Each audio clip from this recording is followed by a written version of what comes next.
I hope you're getting settled in Kansas City. Uh, I'm just curious, how was the first day of practice? What was it like getting out there? And what's your kind of just overall first reactions to being with the club and what you saw on the field? Yeah, no, it was a lot of fun. It was good to finally put on a practice jersey, put the cleats on, and just go out and practice. Um, it was a lot different than what I'm used to, but that's good. Change is good. I knew that coming in here, very detail oriented. So there's a lot of things that I got to work on moving forward to be the best possible football player that I can be, but I'm looking forward to the challenge, and I'm just very appreciative of the coaches and the other players here, especially Jordy, who's in here and helped me out. He's the other tight end. So it's just a good experience. I'm learning a lot and just having a lot of fun. Let's go next to Pete Sweeney. Go ahead, Pete. Hey, Noah, I know you're still getting acclimated to being a pro and everything like that, but the schedule release was the other day, and Monday Night Football against Daniel Jones. I was wondering if any conversation that you guys have had about this game going from college and now getting to play each other. Yeah, I mean, we've talked a little bit kind of since he has left. He's come and visited Durham a little bit. So it's kind of cool having a guy who went on to play in the league, and he's drafted really high and he's been very successful. So it's just good to have that kind of mentor and have that kind of friend to lean on if you have any questions and just kind of be around. Daniel's a great guy. So moving forward for that Monday night game, it's going to be a lot of fun to play against my former teammate. I'm just very blessed to be in the situation I am. I think he'd say the same. So it's going to attack it week by week. And when that week comes, it's going to be fun and it'll be good to see him. Let's go next to Adam Teicher. Go ahead, Adam.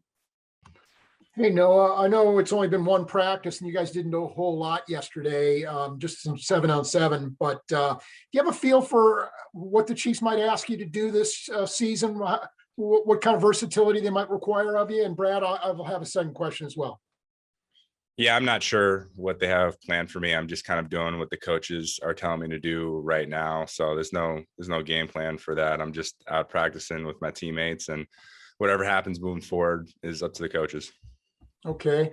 And do you have any goals for yourself for your rookie season? Just this one season coming up?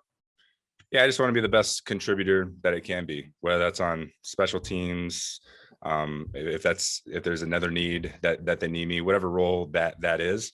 I just want to contribute to the team, whether it's just big practice player, and do other things, whatever the coaches really ask me to do and whatever my teammates need me to do. I think that's the contribution, that I'm going to be put into and that I'm going to enjoy doing.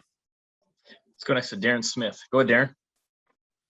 Hey, Noah, you had said something that kind of piqued my attention. You talked about practice yesterday. So how would you differentiate the practice that you were doing at Duke versus, your first couple of practices with the Chiefs? And then following up on that, how do you think Duke has prepared you for the next level here in the NFL? Yeah, so I think when I said there's a little differentiation, I think it's just because it's a rookie minicamp feel. So I haven't really gone into a full practice with the older veterans yet. So obviously it's a lot different. There's not as many guys out here. So, you run things like 7-on-7, a lot more individual work. And I'm sure once we get into full practice with the vets that, I'll probably have a better understanding of what the practice is like. In terms of how Duke has prepared me, I think Coach Cut runs a very structured team. I think the Kansas City Chiefs and Coach Reed's structure is very similar. A lot of things that we do in practice, paying attention, very detail oriented. There's a lot of little things that go into being a good football team. So there's a lot of those things that translate between Duke's practices and kind of Duke's philosophy as well as here. Noah, we appreciate the time. Thanks for joining us. Yeah, thanks, Brad.